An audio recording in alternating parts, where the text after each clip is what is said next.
श्रीमद् भगवत गीता अध्याय 6 आत्म संयम योग। श्री भगवान बोले, जो पुरुष कर्म फल का आश्रय न लेकर करने योग्य कर्म करता है वह सन्यासी तथा योगी है, और केवल अग्नि का त्याग करने वाला सन्यासी नहीं है तथा केवल क्रियाओं का त्याग करने वाला योगी भी नहीं है। हे अर्जुन, जिसको सन्यास ऐसा कहते हैं उसे को तू योग जान, क्योंकि संकल्पों का त्याग न करने वाला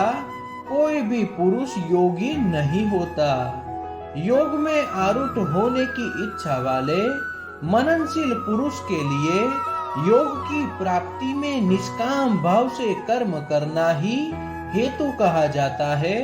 और योगारूढ़ हो जाने पर उस योगारूढ़ पुरुष का जो सर्व संकल्पों का अभाव है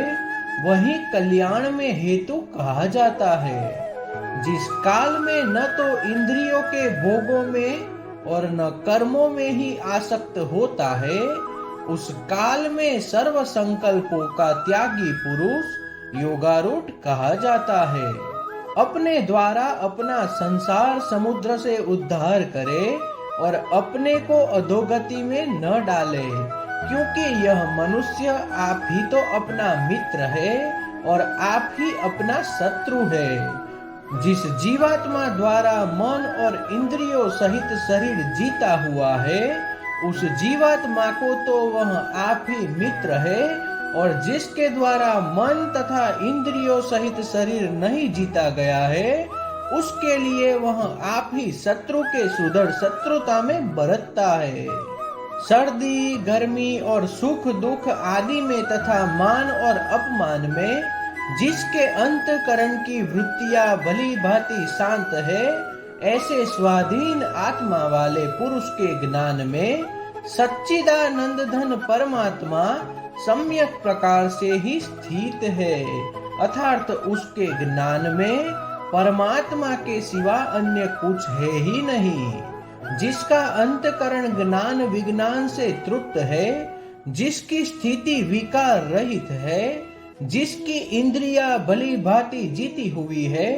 उसको जिसके लिए मिट्टी पत्थर और सुवर्ण समान है वह योगी युक्त अर्थात भगवत प्राप्ति है, ऐसा कहा जाता है। सुहृद मित्र वैरी उदासीन मध्यस्थ द्वैष्य और बंधुगणों में धर्मात्माओं में और पापियों में भी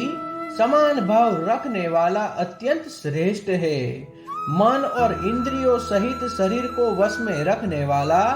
आशा रहित और संग्रह रहित योगी अकेला ही एकांत स्थान में स्थित होकर आत्मा को निरंतर परमात्मा लगावे। शुद्ध भूमि में जिसके ऊपर क्रमशः क्रूसा मृगछाला और वस्त्र बिछे है, जो न बहुत ऊंचा है न बहुत नीचा, ऐसे अपने आसन को स्थिर स्थापन करके उस आसन पर बैठकर चित्त और इंद्रियों की क्रियाओं को वश में रखते हुए मन को एकाग्र करके अंतकरण की शुद्धि के लिए योग का अभ्यास करे। काया सिर और गले को समान एवं अचल धारण करके और स्थिर होकर अपनी नासिका के अग्र भाग पर दृष्टि जमाकर अन्य दिशाओं को न देखता हुआ ब्रह्मचारी के व्रत में स्थित भय रहित तथा भली भांति शांत अंतकरण वाला सावधान योगी मन को रोककर मुझ में चित्त वाला और मेरे परायण होकर स्थित होवे। वश में किए हुए मन वाला योगी इस प्रकार आत्मा को निरंतर मुझ परमात्मा के स्वरूप में लगाता हुआ मुझ में रहने वाली परमानंद की पराकाष्ठा रूप शांति को प्राप्त होता है। हे अर्जुन, यह योग न तो बहुत खाने वाले का, न बिल्कुल न खाने वाले का, न बहुत शयन करने के स्वभाव वाले का और न सदा ही जागने वाले का ही सिद्ध होता है। दुखों का नाश करने वाला योग तो यथा योग्य आहार विहार करने वाले का, कर्मों में यथा योग्य चेष्टा करने वाले का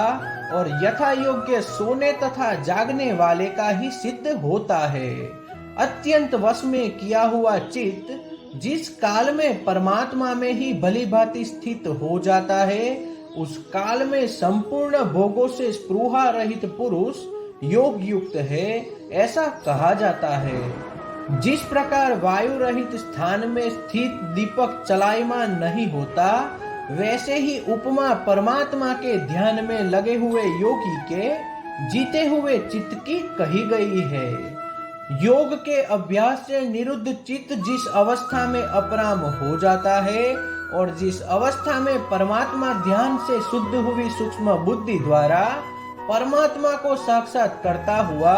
सच्चिदानंद घन परमात्मा में ही संतुष्ट रहता है, इंद्रियों से अतीत केवल शुद्ध हुई सूक्ष्म बुद्धि द्वारा ग्रहण करने योग्य जो अनंत आनंद है, उसको जिस अवस्था में अनुभव करता है और जिस अवस्था में स्थित यह योगी परमात्मा के स्वरूप से विचलित होता ही नहीं, परमात्मा की प्राप्ति रूप जिस लाभ को प्राप्त होकर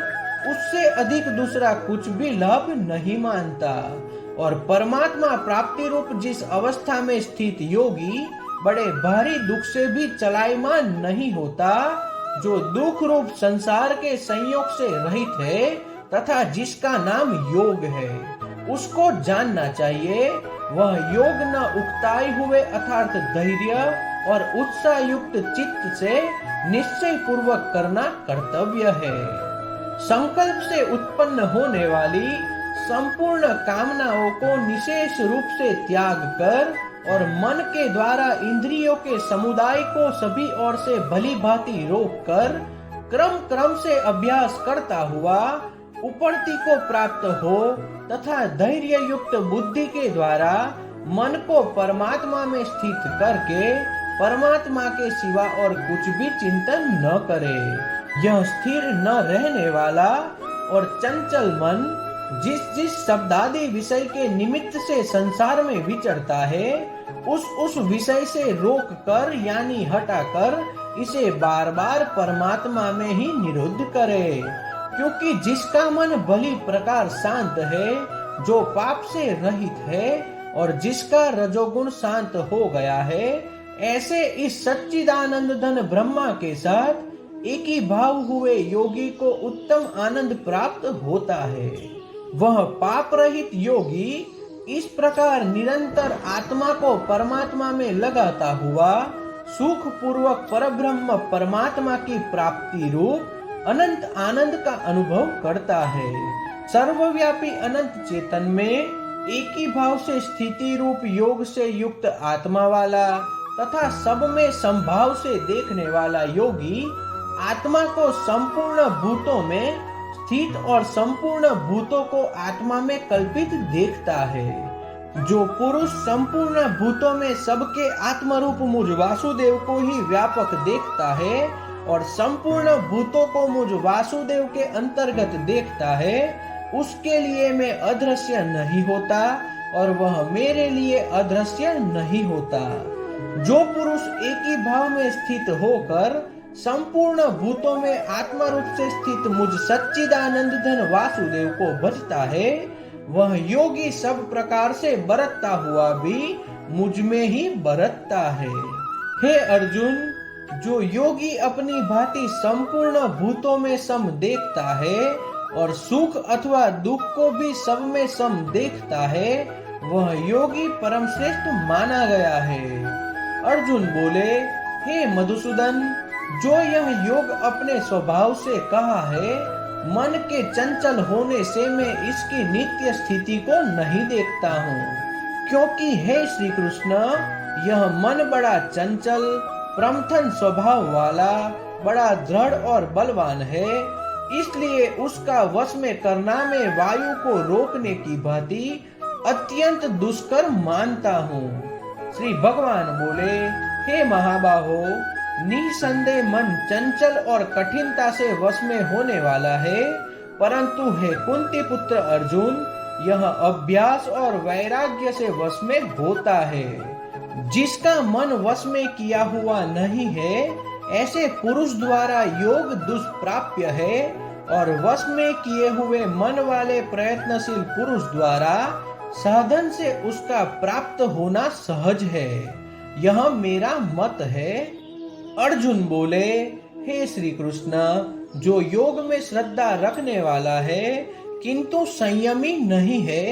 इस कारण जिसका मन अंत काल में योग से विचलित हो गया है,